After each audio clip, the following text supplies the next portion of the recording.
Hello student, welcome to Study India. My name is Sudhanshu.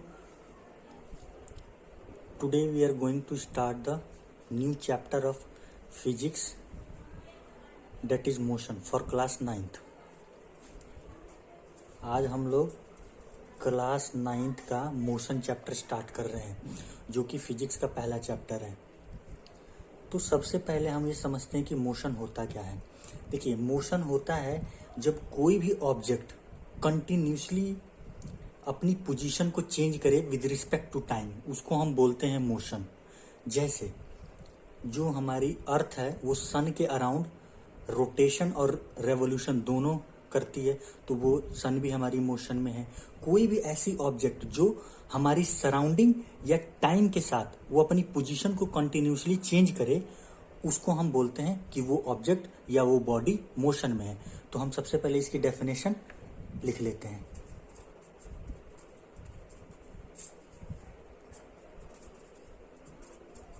The position of an object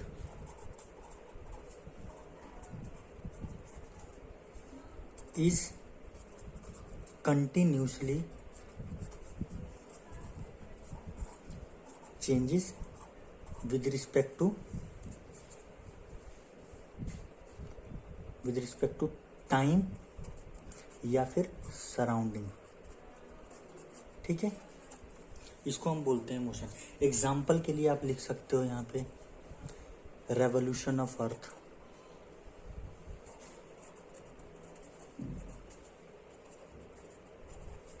around the sun. दूसरा example आप लिख सकते हो moving of car. बहुत सारे example हैं। अब नेक्स्ट क्वेश्चन ये होता है कि हम मोशन को डिफाइन कैसे करेंगे। तो मोशन को डिफाइन करने के लिए सबसे पहले हमें रेफरेंस पॉइंट को डिफाइन करना पड़ता है। समझ गए? तो how do you define the motion? How do we define the motion? तो मोशन को डिफाइन करने के लिए सबसे पहले हमें रेफरेंस पॉइंट को डिफाइन करना पड़ेगा। अब एक क्वेश्चन ये आ रहा होगा कि रेफरेंस पॉइंट होता क्या है। रेफरेंस पॉइंट को हम कई बार ओरिजिन पॉइंट भी बोलते हैं। रेफरेंस पॉइंट या फिर ओरिजिन पॉइंट, दोनों ना एक ही चीज है। अब देखिए, कोई भी आपने मेजरमेंट्स लेनी है तो सबसे पहले आपको रेफरेंस पॉइंट डिफाइन करना होगा। तो रेफरेंस पॉइंट जैसे आप मैथ्स में पढ़ते हैं नंबर लाइन, ये जैसे सपोज करिए नंबर लाइन है, तो यहाँ पे आपका जीरो ले लेते हैं, इधर आप पॉजिटिव डायरेक्शन लेते हो, इधर आप negative direction, right hand side में पॉजिटिव, लेफ्ट हैंड साइड में नेगेटिव।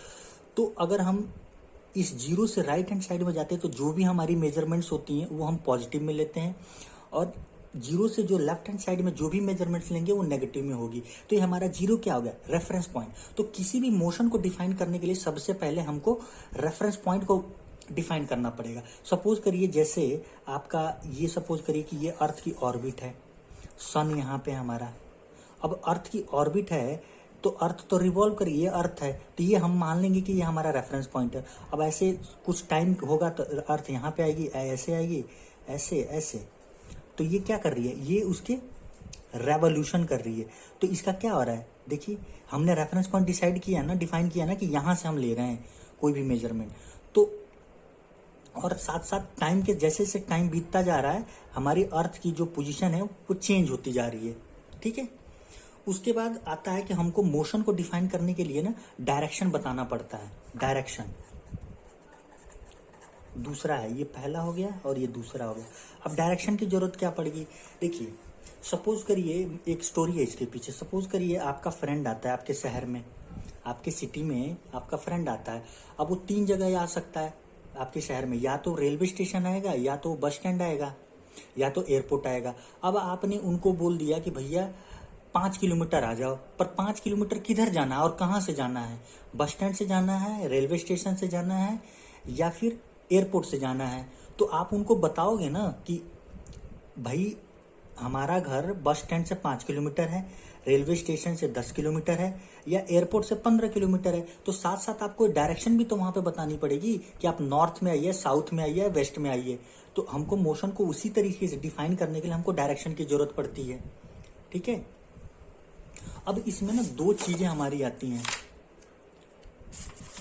इससे पहले हमको ना क्वांटिटीज के बारे में पढ़ना होगा। जैसे हमारे पास होती है ना दो फिजिकल क्वांटिटीज होती हैं।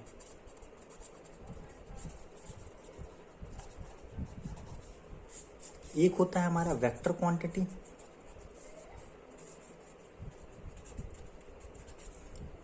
और दूसरा होता है हमारे पास स्केलर क्वांटिटी।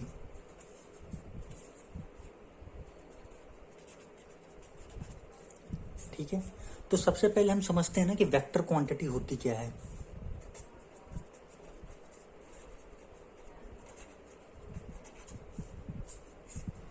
अब देखिए वेक्टर क्वांटिटी क्या होती है?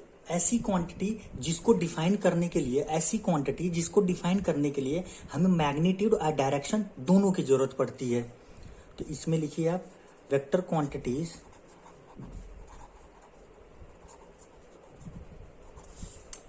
Are those quantities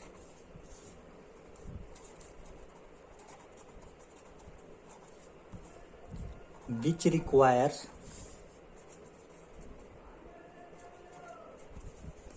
both direction and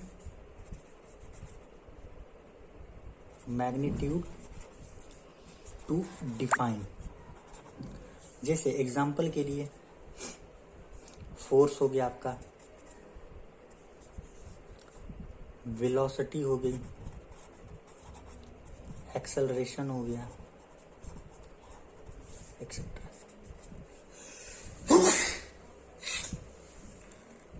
दूसरी क्वांटिटी होती है हमारे पास scalar quantities.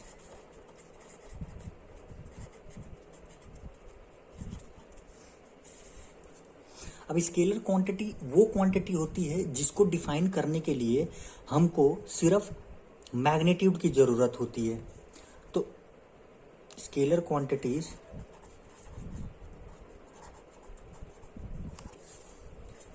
Are those quantities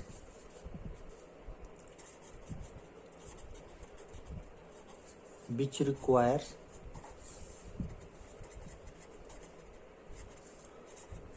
only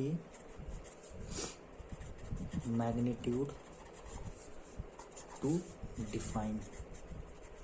जैसे एग्जाम्पल के लिए हमारे पास इसमें आ जाएगा हमारे पास डिस्टेंस, दूसरी चीज आ जाएगी हमारे पास प्रेशर, तीसरी हमारे पास आ जाएगी स्पीड, एक्सेट्रा।